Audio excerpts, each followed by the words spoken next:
New to the channel, enjoy your videos. I appreciate it. Thank you. Oh, Canada.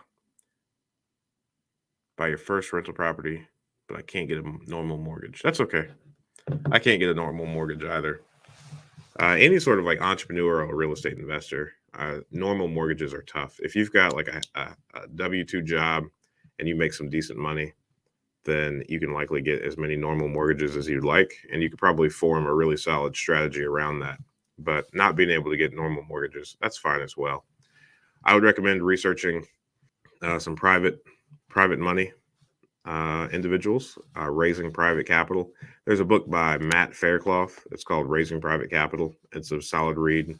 You can get some private money to purchase your first rental properties.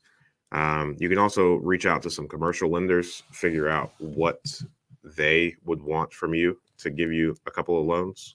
So yeah, I mean, I wouldn't lose hope or steam. You could probably do pretty well. Thanks for watching that clip. I thought that was a good question. And I think you can ask good questions too. Join us every Friday morning at 8 a.m. Eastern Standard Time for a live stream Q&A where we answer plenty of questions just like this one. In the meantime, consider subscribing to the channel if you want more of this content. And if you want to increase your deal flow, analyze properties better, and help me feed my family, click the link below for a free 7-day trial of PropStream.